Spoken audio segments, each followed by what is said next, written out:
ने मुसलमानों का जीना मुहाल किया हुआ था दोस्तों, लेकिन अब इनका निशाना ईसाई समुदाय भी हो गया है, क्योंकि इनका ऐसा मानना है कि ईसाई समुदाय का हाथ धर्मांतरण करवाने में है। और इसी गलतफहमी के चलते ये जगह जगह ईसाइयों के धर्म स्थलों को तोड़ रहे हैं, जगह जगह उनके साथ मारपीट की जा रही है, जगह जगह उनके साथ उत्पीड़न किया जा रहा है दोस्तों। और ऐसा ही एक मामला छत्तीसगढ़ से सामने आया है, जहां आदिवासियों को भड़काया हिंदूवादी संगठनों ने, जैसी खबरें सामने आ रही हैं। और उसके बाद आदिवासियों के समूह ने क्या किया कि चर्च में घुसकर ना सिर्फ तोड़फोड़ की, बल्कि कई लोगों को मारा पीटा है, जिसमें लगभग 8 लोग बताए जा रहे हैं घायल हुए हैं, और एसपी साहब भी घायल हुए हैं, चोटिल हुए हैं दोस्तों कि छत्तीसगढ़ के नारायणपुर में एक कैथोलिक चर्च है दोस्तों, उस पर इन लोगों ने हमला किया है। और तकरीबन बताया जा रहा है कि 400 से 500 लोग थे जिन लोगों ने मिलकर हमला किया।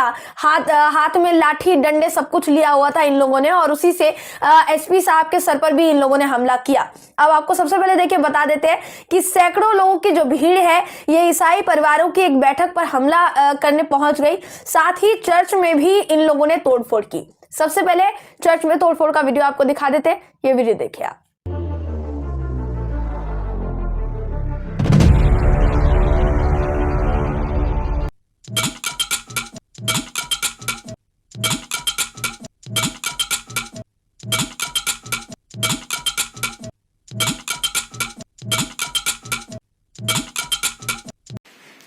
दोस्तों, आज हमारे देश भारत में धर्म परिवर्तन का मुद्दा भी एक बहुत बड़ा मुद्दा है।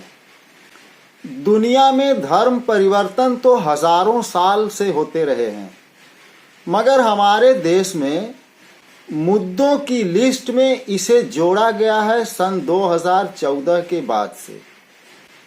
राजनीतिक पार्टियों को जब धर्म के सौदे में मोटा मुनाफा होने लगा हमारे देश में, जब देश में बीजेपी ने राम जन्मभूमि मुद्दे से 2 सीटों से 88 सीटों का सफर तय कर लिया, तब उसने तय कर लिया कि हमें अब दूसरा सौदा बेचना ही नहीं। हालांकि बीजेपी को सत्ता में घुसने के लिए कांग्रेस ने ही एक दरवाजा खोल रखा था। ये दरवाजा था सन 1949 में बाबरी मस्जिद के अंदर मूर्ति रखना और फिर उस मस्जिद पर ताला लगा देना।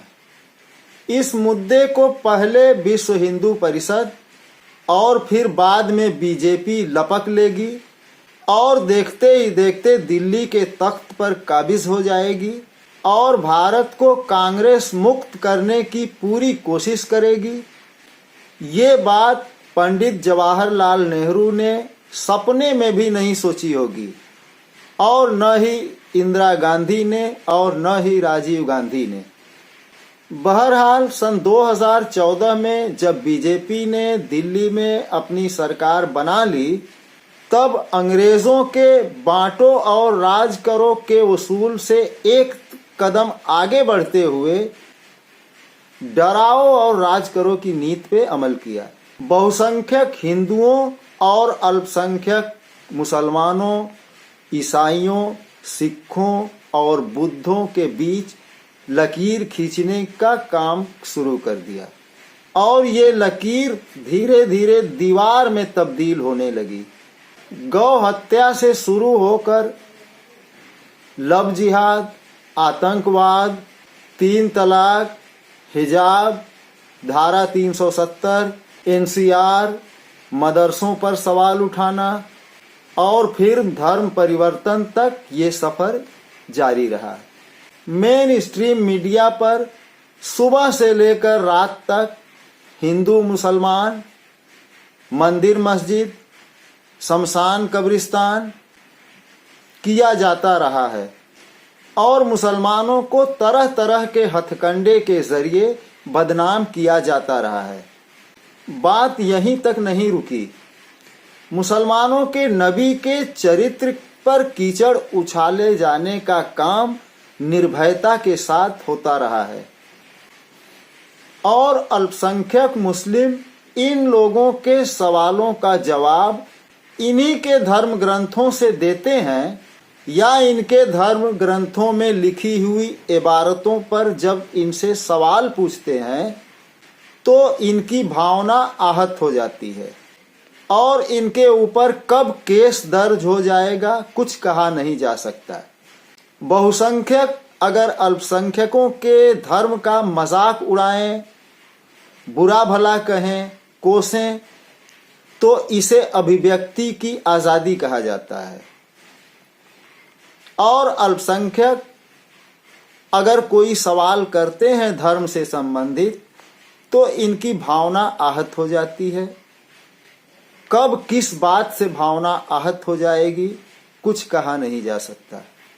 पहले हम जान लेते हैं कि धर्म क्या है।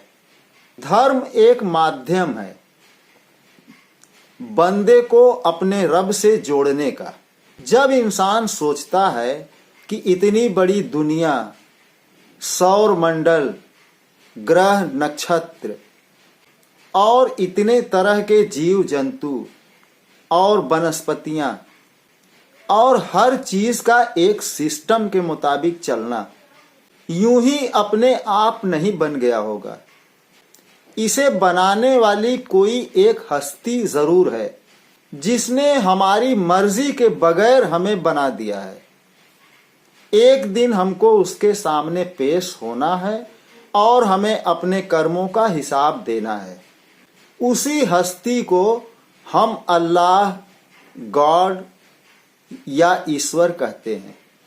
इंसान उस हस्ती को किस नाम से पुकारे, अल्लाह पुकारे, गॉड पुकारे या भगवान पुकारे, इसी को धर्म कहा जाता है और ये उसका मौलिक अधिकार है।